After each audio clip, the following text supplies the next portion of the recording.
It would seem we've had an inadvertent Chris Cornell week this week. Thank you for joining me for all of it. And I figure, why not keep it rolling with his rendition of John Lennon's Imagine. I'm going off the 2010 Hollywood Bowl version. For Pat Prime and Game Over, press start. But before we begin, I would like to extend my most heartfelt thanks to Timo Godber, with an umlaut over the O, James Flanagan, and Craig Smith for signing up for the Patreon Supporter of the Cause Club. Gentlemen, your support means the world to me. Thank you.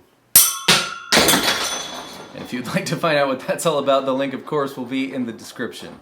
When making one's own rendition of a song, you might change the genre from rock to folk or vice versa. For instance, you might acoustify it. If it's electrified, you might change the key or the tempo, but if you're Chris Cornell, you change the very most bedrock thing about a song, which is the time signature. So Imagine is in 4. 1, 2, 3, 4. 1, 2, 3, da-da-da, right? His version is in 3, so we're going to use the strumming pattern in ubiquitum for all songs in a 3 count or a 6 count, and that's going to be down, up, over and over and over again. And we're going to start with a C chord, 2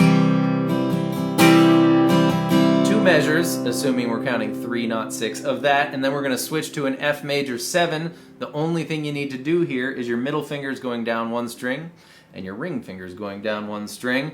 Baby E string stays open. 2 measures of that. 1, 2, 3, 1, 2, 3, 1, 2, 3, 1, 2, 3. Things he likes to do are the hammer-on trick on both chords. So it might be the second measure. So 2, 3, 1, 2, 3.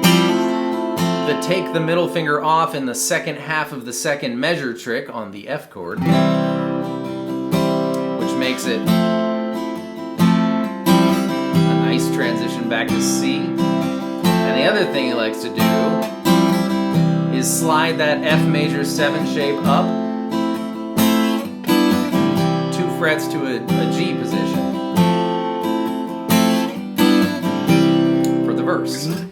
So yeah, you can do or not do any of those things any which way you like or don't. But when we go from verse to the next part, Imagine All the People, you're probably going to want to do the take the middle finger off trick, because the chord change from the end of the verse, C, F, is F, from F to F. It's not a chord change, and if you do that trick, it'll sound a little bit more like a transition. So, end of the verse, C, F, A minor 7, that's B1, D2, followed by D minor, and a particular C add 9. We're going to have middle finger on A3, ring finger on B3, that's it, and G, and then Chris, curiously, switches to a G bar chord after a G open chord. That's a non-thing to me, so I'm either going to stay on the G open chord personally, or I would encourage you to try G7.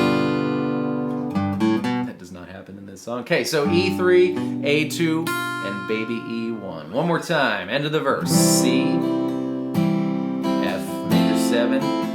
Here we go.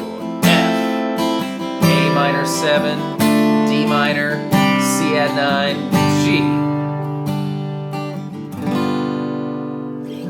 I would like to take a moment to discuss the purpose each of those chords serves in that sequence, because while it looks like just a random jumble of chords that's kind of difficult to remember, if you realize that it's a walk down the scale in chord fashion, it becomes a little easier to make sense of. So the F has a low, relatively speaking, F note there on the D string 3rd fret. The A minor 7 has an E note there on the D string. So we've gone F, E, and then of course D minor has an open D string, so F, E, D fed, and then we're going to C in the bass note of our C add 9, and then the emphasis is on the B on the A string 2nd fret when we hit the G.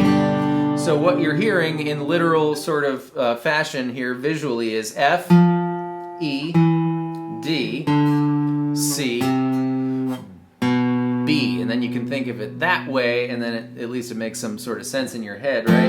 F, E out of the A minor 7, D, C, the B out of the G chord, and then, you know, it just doesn't feel like a big weird pile of chords anymore. The chorus, you may say I'm a dreamer. F, G, C, E major, but in true Chris Cornell fashion, he's going to mess with the chords as much as humanly possible. So F, regular, G, regular, but on the C, pointer finger comes off. On the E, turns it into an E7 really quick. Here we go. You may say I'm a dreamer. And he does that routine a bunch.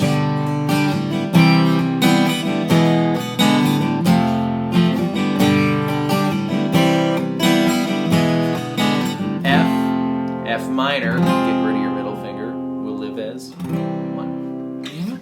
But the last chorus, of course, is a little different after you go through your routine a couple of times. And the last time it goes F, G instead of F minor, and then A minor. And then, this is really cool, we're going to turn this A minor into an A minor 7 with a G in the bass. A G is what makes A minor 7 A minor 7. When you take your ring finger off the G string, you're exposing a new note, a G note, into the equation. And we can put a second G note in the bass in easy fashion. It's kind of like a C chord, but a little different. Anyways, so we got the routine a bunch. And then F, G, A minor 7 with a G in the bass. You do the routine once more. And then just like regular, F, F minor, and then you do the verse a little bit. Hit the F, F minor, and end it on C. Thank you so much for joining me for this one, ladies and gentlemen. I don't know, something about doing all the Chris videos this week, and then the sentiment of this video, and of course the times we're in right now, hit me a little deep here. So I hope you enjoyed that. I hope that was helpful, and I will see you next time with more stuff. Goodbye.